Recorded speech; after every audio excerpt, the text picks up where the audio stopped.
धन ज्ञानी बाबा हमरा बनेलो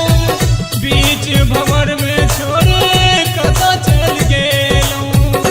सुनु बिनती करैया गैया कता छी डमरू वाला हे कता छी डमरू वाला आहा चरणों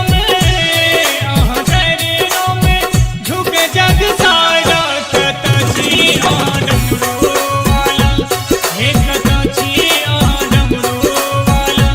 आहा जाता सो कोहे गंगाधारा कता छी डमरू वाला